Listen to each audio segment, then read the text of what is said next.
അസ്സലാമു അലൈക്കും വറഹ്മത്തുള്ളാഹി. പ്രിയമുള്ളവരെ, എഴുതിയ പരീക്ഷകളിൽ ഉന്നത വിജയം നേടാനും കഴിഞ്ഞ പരീക്ഷകളിലൊക്കെ ഏറ്റവും നല്ല മാർക്ക് നേടാനുമുള്ള മനോഹരമായ അമലാണ് നമ്മൾ ഇന്നത്തെ വീഡിയോയിൽ പറയുന്നത്. ഇതിൽ പറയുന്ന സ്വലാത്തുകളും ദിക്റുകളും സൂറത്തുകളും പരീക്ഷ എഴുതിയ കുട്ടിയോ അല്ലെങ്കിൽ മാതാവോ പിതാവോ അവർക്ക് വേണ്ടി ചൊല്ലിയാൽ ഇൻഷാ അല്ലാഹ് അവരാഗ്രഹിക്കുന്ന മേഖലകളിലേക്ക് എത്തിപ്പെടാനും അവരുടെ സ്വപ്നങ്ങളൊക്കെ സാക്ഷാത്കരിക്കാനുമുള്ള മനോഹരമായ മാർഗം അല്ലാഹു സുബ്ഹാനഹു വ തആല തുറന്നു കൊടുക്കും. അല്ലാഹു തൗഫീഖ് നൽകട്ടെ. പ്രിയമുള്ളവരെ, നമ്മുടെ പ്രിയപ്പെട്ട മക്കളുടെ വിജയമാണ് നമ്മുടെ ഏറ്റവും വലിയ ആഗ്രഹം. കൺകുളിർമയുള്ള മക്കളെ നൽകാനാണ് റസൂലുള്ളാഹി സ്വല്ലല്ലാഹു അലൈഹി വസല്ലം തങ്ങൾ ദുആ ചെയ്യാൻ വേണ്ടി കൽപ്പിച്ചത്. അതുകൊണ്ട് തന്നെ മക്കളുടെ വിജയം കാണുക എന്നത് പ്രിയപ്പെട്ട മാതാപിതാക്കൾക്ക് വലിയ സന്തോഷമാണ്. അവർക്ക് വേണ്ടി ഒരുപാട് സഹായങ്ങളൊക്കെ ചെയ്തു കൊടുക്കുന്നുണ്ട്. നീണ്ട ഒരു വർഷക്കാലം എല്ലാ രൂപത്തിലുള്ള സഹായങ്ങളും മാതാപിതാക്കൾ ചെയ്തു കൊടുത്തു. പാതിരാത്രി കൂടെ ഉറക്കമൊഴിച്ചു. അവർക്ക് വേണ്ട പുസ്തകങ്ങളും അവർക്ക് വേണ്ട യാത്രാ സൗകര്യങ്ങൾക്കും ഭക്ഷണങ്ങളും എല്ലാം മാതാപിതാക്കൾ ചെയ്തു കൊടുത്തു. ഈ അവസാന ഘട്ടത്തിൽ പരീക്ഷ എഴുതിയിരിക്കുന്നവർ ഇനി ചെയ്യാനുള്ളത് റബ്ബിനോട് തവക്കുലാക്കി പ്രാർത്ഥിക്കുക എന്ന് മാത്രമാണ്. അല്ലാഹു സുബ്ഹാനഹു വ തആല ഉന്നത വിജയം നൽകട്ടെ. ജീവിതത്തിൽ ആഗ്രഹിക്കുന്ന മേഖലകളിലേക്ക് അല്ലാഹു എത്തിച്ചു തരട്ടെ. എല്ലാവരും ആമീൻ എന്ന് കമന്റ് ചെയ്യുക. അല്ലാഹു സ്വീകരിക്കട്ടെ. പ്രിയമുള്ളവരെ, +2 പരീക്ഷ കഴിഞ്ഞവരുണ്ട്, ഡിഗ്രി പരീക്ഷ കഴിഞ്ഞവരുണ്ട്, അതുപോലെ തന്നെ SSLC കഴിഞ്ഞവരുണ്ട്. എല്ലാവരും ഫുൾ മാർക്ക് കിട്ടാൻ വേണ്ടി, ഫുൾ A+ കിട്ടാൻ വേണ്ടി കാത്തിരിക്കുന്നവരാണ്. എല്ലാവർക്കും അള്ളാഹു ആഗ്രഹിക്കുന്ന മാർക്ക് തന്നെ തരട്ടെ. നമ്മൾ ഇന്ന് ഈ വീഡിയോയിൽ പറയുന്ന ദിക്റുകളും ദുആകളും കൃത്യം 11 ദിവസം തുടർച്ചയായി ചൊല്ലിയാൽ മഹാന്മാര് പഠിപ്പിക്കുന്നത് അവരാഗ്രഹിക്കുന്ന എന്തിനു വേണ്ടിയാണോ ചൊല്ലിയത് അത് അല്ലാഹു സുബ്ഹാനഹു വ തആല ഇൻഷാ അല്ലാഹ് സഫലീകരിച്ചു തരും. അല്ലാഹു തൗഫീഖ് നൽകട്ടെ. പ്രിയമുള്ളവരെ, ഒന്നാമത്തെ കാര്യം നബി സല്ലല്ലാഹു അലൈഹി വസല്ലമ തങ്ങൾ അവിടുന്ന് പറയുന്നുണ്ട്, അഹ്രിസ് അലാ മാ യൻഫഉക വസ്തഇൻ ബില്ലാഹ് വലാ തഅജിസ്. നിനക്ക് ഉപകാരമുള്ള കാര്യങ്ങളിൽ നീ ശ്രദ്ധ ചെലുത്തൂ, എന്നിട്ട് അള്ളാഹുവിനോട് സഹായം തേടൂ. എന്നാൽ വലാ തഅജിസ്, നീ നിരാശനാകരുത് എന്നാണ് അള്ളാഹുവിൻ്റെ റസൂല് പറയുന്നത്. എന്താണ് ഇതിൻ്റെ അർത്ഥം?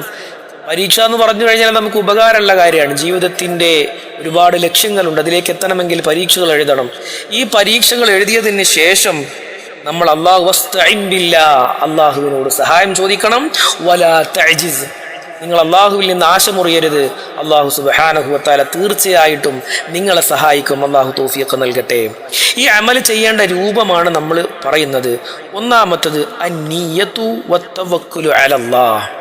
നമ്മൾ ചൊല്ലാൻ പോകുന്ന ദിക്റുകൾ പരീക്ഷയിൽ ഉന്നത വിജയം നേടാനും നല്ല മാർക്ക് കിട്ടാനുമാണ് എന്നുള്ള നല്ല ഒരു നിയ്യത്താണ് മനസ്സിൽ ഉണ്ടാവേണ്ടത്. അതുകൊണ്ട് ഞാൻ ചൊല്ലുന്ന ദിക്റുകളും ദുആകളും അള്ളാഹുവെ ജീവിതത്തിൽ ഉന്നത വിജയം നേടാനാണ്, ജീവിത വിജയം നേടാനാണ്, അല്ലെങ്കിൽ എൻ്റെ മക്കളുടെ വിജയത്തിന് വേണ്ടിയാണ് എന്ന ഒരു നല്ല നിയ്യത്താണ് ഉണ്ടാകേണ്ടത്. അതുപോലെ തന്നെ ഞാൻ ചെയ്യേണ്ട കാര്യങ്ങളൊക്കെ ചെയ്തിട്ടുണ്ട്, എൻ്റെ മക്കളെ പഠിപ്പിക്കേണ്ട കാര്യങ്ങളൊക്കെ പഠിപ്പിച്ചിട്ടുണ്ട്, അല്ലെങ്കിൽ പരീക്ഷ എഴുതുന്ന വിദ്യാർത്ഥിയാണ് ചെയ്യുന്നത് എങ്കിൽ ഞാൻ പഠിക്കേണ്ട കാര്യങ്ങളൊക്കെ പഠിച്ചിട്ടുണ്ട്, എഴുതേണ്ട കാര്യങ്ങളൊക്കെ എഴുതിയിട്ടുണ്ട്, ഇനി അള്ളാഹുവിലേക്ക് വരമേൽപ്പിക്കുകയാണ് എന്ന തവക്കുലിൻ്റെ ഒരു ചിന്ത കൂടെ മനസ്സിൽ വരണം. അങ്ങനെ ആദ്യത്തെ സ്റ്റെപ്പ് എന്ന് പറഞ്ഞു കഴിഞ്ഞാൽ നല്ല നിയ്യത്താണ്. രണ്ടാമത്തെ കാര്യം സ്വലാത്തു അലൻ നബി സ്വല്ലല്ലാഹു അലൈഹി വസല്ലം. നബി സ്വല്ലല്ലാഹു അലൈഹി വസല്ലം തങ്ങളുടെ മേലിൽ സ്വലാത്ത് ചൊല്ലുക എന്നതാണ്. 11 തവണ അല്ലാഹുമ്മ സ്വല്ലി അലാ മുഹമ്മദ് വഅലാ ആലി മുഹമ്മദ്, അല്ലാഹുമ്മ സ്വല്ലി അലാ മുഹമ്മദ് വഅലാ ആലി മുഹമ്മദ്, അല്ലാഹുമ്മ സ്വല്ലി അലാ മുഹമ്മദ് വഅലാ ആലി മുഹമ്മദ്. ഈ സ്വലാത്ത് 11 തവണ ചൊല്ലുക. അതിനുശേഷം സൂറത്തു ശറഹ് പാരായണം ചെയ്യുക. അലം നശ്റഹ് എന്ന് പറയുന്ന സൂറത്ത് പാരായണം ചെയ്യണം. 7 തവണയാണ് ഈ സൂറത്ത് പാരായണം ചെയ്യേണ്ടത്. ഈ സൂറത്ത് നമ്മൾ പലപ്പോഴും വിജയം നേടാൻ ഉപകരിക്കുന്ന മനോഹരമായിട്ടുള്ളൊരു സൂറത്താണ്. ഇന്ന മഅൽ ഉസ്രി യുസ്റ. എന്തൊക്കെ കഷ്ടപ്പാടുകൾ നമ്മൾ അനുഭവിക്കുന്നുണ്ടോ, എന്തൊക്കെ ഹാർഡ് വർക്കുകൾ നമ്മൾ ചെയ്യുന്നുണ്ടോ, എന്തൊക്കെ ത്യാഗങ്ങൾ നമ്മൾ ചെയ്യുന്നുണ്ടോ, അതിൻ്റെ ഫലം, അതിൻ്റെ ഗുണം നമുക്ക് കിട്ടുക തന്നെ ചെയ്യുമെന്നുള്ള അർത്ഥം വരുന്ന മനോഹരമായിട്ടുള്ള ഒരു സന്ദേശമുള്ള മോട്ടിവേഷൻ നൽകുന്ന ഒരു സൂറത്താണ് സൂറത്തു ശറഹ്. ഈ സൂറത്തു ശറഹ് 7 തവണ പാരായണം ചെയ്യുക. ആദ്യം നിയ്യത്ത് ചെയ്യുക, നല്ല നിയ്യത്ത് ചെയ്യുക. അടുത്തത് 11 തവണ അല്ലാഹുമ്മ സ്വല്ലി അലാ മുഹമ്മദ് വഅലാ ആലി മുഹമ്മദ് എന്ന സ്വലാത്ത് ചൊല്ലുക. പിന്നീട് സൂറത്തു ശറഹ് 7 തവണ പാരായണം ചെയ്യുക. അടുത്തത് ആയത്തു തൗഫീഖാണ്. ആയത്തു തൗഫീഖ് 11 തവണ ചൊല്ലുക. ആയത്തു തൗഫീഖ് എന്ന് പറഞ്ഞു കഴിഞ്ഞാൽ വമാ തൗഫീഖി ഇല്ലാ ബില്ലാഹി അലൈഹി തവക്കൽതു വഇലൈഹി ഉനീബ്. ഈ ആയത്തു തൗഫീഖ് 11 പ്രാവശ്യമാണ് ചൊല്ലേണ്ടത്. എന്താണ് ഇതിന്റെ അർത്ഥം? വമാ തൗഫീഖി ഇല്ലാ ബില്ലാഹി അലൈഹി തവക്കൽതു വഇലൈഹി ഉനീബ്. എൻ്റെ സഹായങ്ങളും എൻ്റെ വിജയങ്ങളും എൻ്റെ നേട്ടങ്ങളും എല്ലാം അല്ലാഹുവിൽ നിന്ന് മാത്രമാണ്. ഞാനൊന്നും ചെയ്യുന്നില്ല.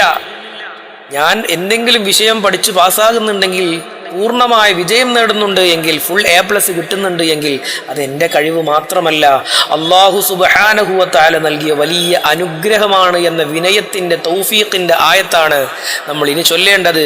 11 തവണയാണ് ഈ ആയത്ത് പറയേണ്ടത്. അല്ലാഹു സുബ്ഹാനഹു വ തആല തൗഫീഖ് നൽകട്ടെ. പ്രിയമുള്ളവരെ, ഇനി അടുത്തതാണ് അൽ ഇസ്തിഗ്ഫാറു. ഇസ്തിഗ്ഫാർ ചൊല്ലലാണ്, പാപമോചനം ചോദിക്കൽ.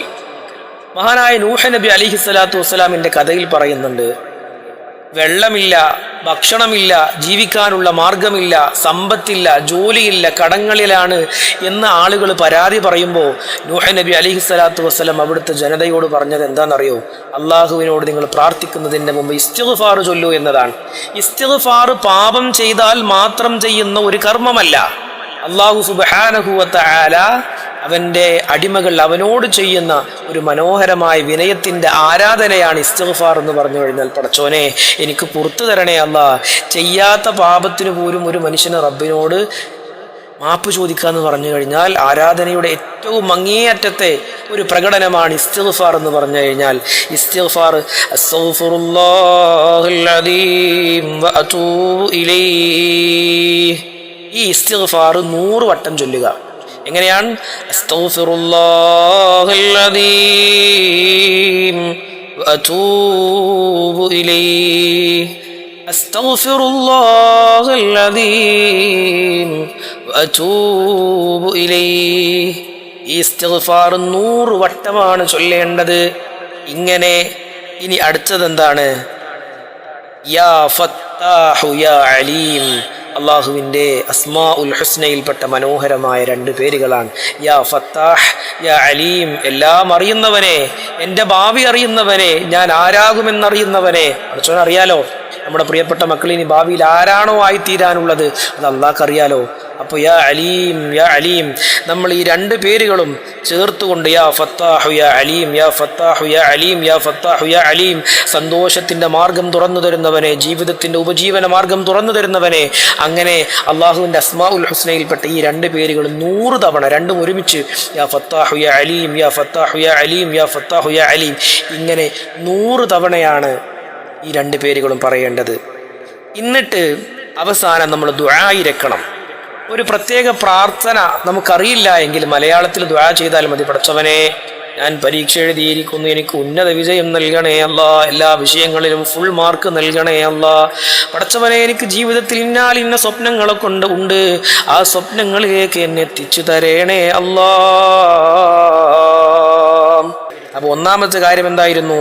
1 നല്ല നീയത്ത്, 2 11 തവണ സ്വലാത്ത് ചൊല്ലുക, 3 സൂറത്തു ശറഹ് 7 തവണ ചൊല്ലുക, 4 സൂറത്തല്ല ആയത്തു തൗഫീഖ് 11 തവണ ചൊല്ലുക.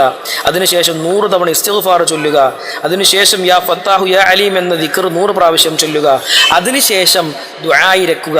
ഈ കാര്യങ്ങളൊക്കെ തുടർച്ചയായ 11 ദിവസം കൃത്യമായി മുടങ്ങാതെ ചെയ്യുക. ഏത് സമയത്താണോ സൗകര്യപ്പെടുന്നത്, ഏത് സമയത്താണോ നല്ലത്, രാത്രിയാണെങ്കിൽ ഒന്നുകൂടെ മറ്റു പ്രശ്നങ്ങളൊന്നുമില്ലാതെ, തടസ്സങ്ങളില്ലാതെ ചൊല്ലാൻ പറ്റും. അല്ലെങ്കിൽ സുബഹ് നിസ്കാരം കഴിഞ്ഞിട്ടാണെങ്കിൽ മറ്റൊരാളുടെ ബുദ്ധിമുട്ടില്ലാതെ നമുക്ക് ചൊല്ലാൻ പറ്റും. ഏകാന്തതനായിരുന്നു കൊണ്ട് തവക്കുലാക്കിയിട്ട് സന്തോഷത്തോടുകൂടെ അള്ളാഹു ഉത്തരം നൽകുമെന്ന പ്രതീക്ഷയോടുകൂടെ ഈ അമൽ ചൊല്ലുക. അള്ളാഹു സുബ്ഹാനഹു വ തആല സ്വീകരിക്കട്ടെ. പരീക്ഷകളിൽ അള്ളാഹു നമുക്ക് ഉന്നത വിജയം നൽകട്ടെ. അസ്സലാമു അലൈക്കും വറഹ്മത്തുള്ളാഹി വബറകാതുഹു.